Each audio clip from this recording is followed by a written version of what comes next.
welcome to livealittlehigher.com and to the new month of Tamuz. So who is Tamuz? Why is this month named like this? Such a weird name. So Tamuz, actually, according to Maimonides, was a Mesopotamian false prophet who was killed, tortured to death by the king of that time, and his followers invented a story that the gods had come from the heavens and they had crowned him and they had taken him up to heaven. After this, there was a play that was enacted in his honor, and according to the prophet Ezekiel, he recounts how in the times of the temple, in the summertime, they used to make this show outside of the temple gates, and they used to erect a figure, an idol of Tammuz, in which his eyes were made out of lead. And the heat of the summer month would melt this lead, and he would cry black tears, and this would become very tragic. And the Jewish women used to love to go and see this play and cry and become depressed. So this, what is teaching us is that Tammuz actually is a parasite that still lives till today in our lives, in which there's a human tendency for people to drown themselves in self-pity and depression, and to look at life in a tragic place, in a tragic way. If you don't believe me, look at the news.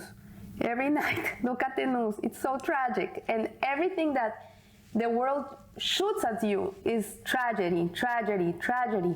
And so this tragic environment just makes our brains tap into this way of thinking. And it takes away the life force and the vitality and the happiness of a human being. And the best way to get rid of it is by recognizing that depression and loss of faith in life is a form of idolatry. It's a way in which we tap into a different reality. Really, Einod Milvado, the only thing that exists is Hashem. So if everything is God, we should never tap into this way of looking at life. Even if things look hard and look ugly from the outside, we have to be able to tap into the inside. And this is why the sages allowed the month to be called after Babylonian deity, because they know that in the most darkness you can find the biggest light. In our biggest challenges in life is when we can really outshine. So we learn from this, and we remember the meaning of that. To follow Hashem really is to choose life. And how do we choose life?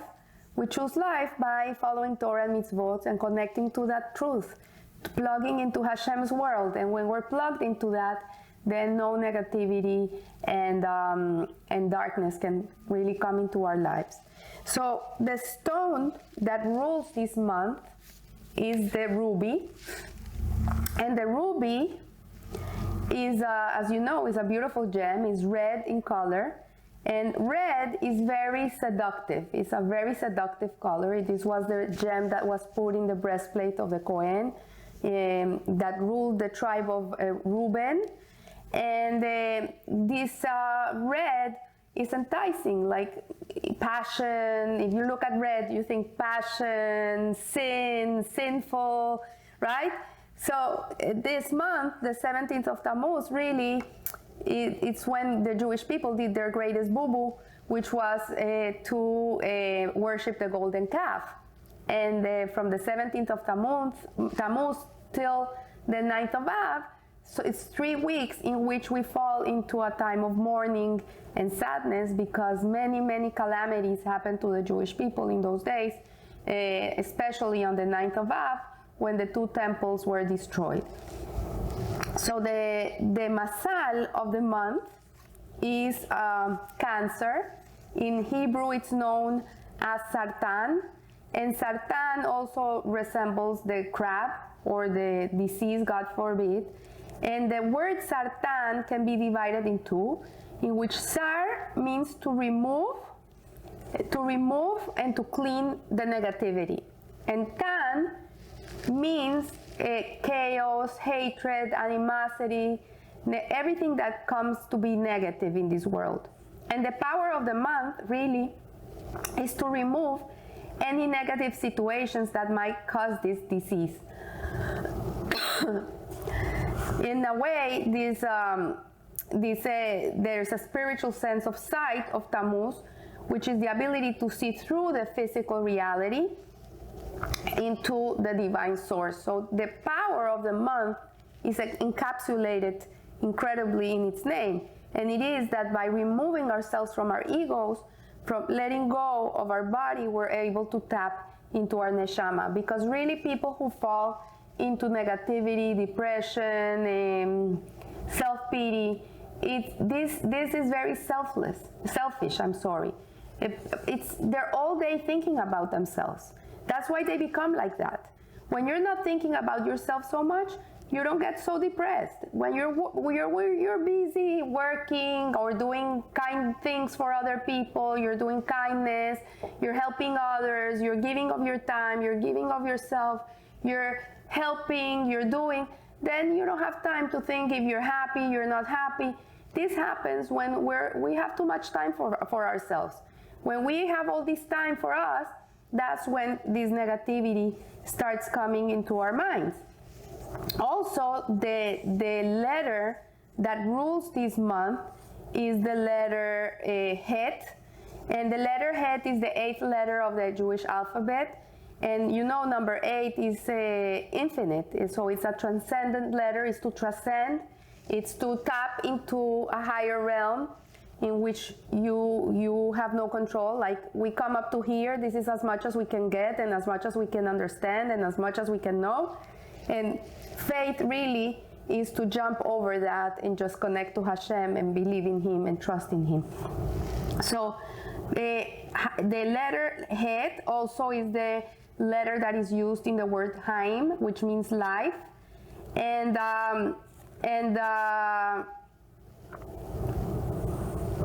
the first place that the letter Het appears in the Torah is with the word Hoshech, which means darkness, when God created dark and light.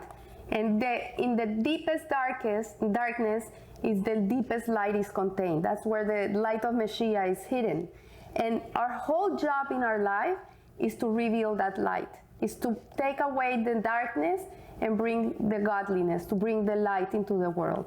So from the form of the letter Het, if you know it, it's like a gate, and through which one may pass in order to perceive a new reality. So for us to be able to get rid of our old perceptions, our habits, the way we look at life, we have to transform ourselves. We have to transcend. We have to be able to conquer our natural selves, our instinctive selves, and be able to tap into Hashem's ways. And when we're able to tap into the 7 sephiras, 7 emotional attributes of God, which are Hesed, Gevura, Tiferet, and so on, and we're able to tap into them and work with them according to the right way, which the Torah teaches us how to be, then in which we are emulating Hashem, then we're able to transcend ourselves and not live a life in which we live by our instinct, our instinctive nature like animals, but we're able to transform it, we're able to conquer it, to harness it, and be able to do what Hashem wants from us. And this is the biggest power a human being can have. This is when you're able to conquer that part of yourself and not live yourself into what you think, you believe, I like, I, me, but you're living your life of what does God want from me, what is the right thing to do, what does the Torah says, and it's not about you. That's when you're able to conquer that part of darkness. And so the tribe of this month is Reuben, and as you know, the root of Reuben is to see. And again, here we're reminded how important it is to correct the way we see life, the way we look at things. Everything is in our eyes, in the way we perceive everything, and we can retrain ourselves. We can learn to really conquer that part of us of negativity and change it into positivity. And if you see something that you don't like look at the good in it. Try always to find the good in everything. When you're training your mind to look at the good, then the bad, the darkness will just disappear. It won't exist because you don't see it anymore. And this is the power of the month of Tammuz. And the sense of this month obviously is the sight.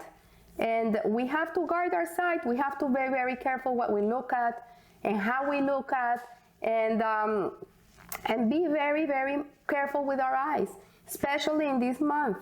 And the end of Moses' blessing, before he died, he said to the Jewish people, "Betach badat en Yaakov." Sure alone is the eyes of Yaakov. So sure is an acronym for Betach. Betach means bracha tov haim, which means blessing, good, and life. So Moses, before he passed away, he gave us this bracha in which we have to look at everything like Yaakov, with blessing and with a good eye. And this is the meaning of sure. Sure, all is the eye of Jacob. Sense of the Jewish eye is to only see what is a bracha, only to see what is betach, only to see God's blessings.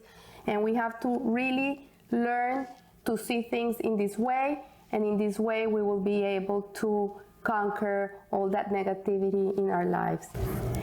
And to finish off, the organ or the controller that rules this month is the right hand. And as we've explained before, the right hand is Hesed, which is kindness, love and kindness. And in reality, this is the antidote to depression. When we make our lives a life of Hesed, of giving, of helping others, of living a life where we can be useful and have purpose and meaning in our lives with kindness, then we're being able to shed away that part of us that drowns us down. When we're so worried about ourselves, we're really shifted to being worried about others. And in this way, we will be able to see the good in everything and be able to live in a beautiful, happy way, regardless of what's going around you. So I want to wish you a very, very beautiful month. It's a hot month. It's a sweaty month. It's part of the month is not an easy and happy month where we remember things that are not so happy. But at the end of the day, we should always remember that in the deepest darkness, you can find the most beautiful light. So I wish you Rosh Chodesh Tamuz, and live a little higher. Thank you.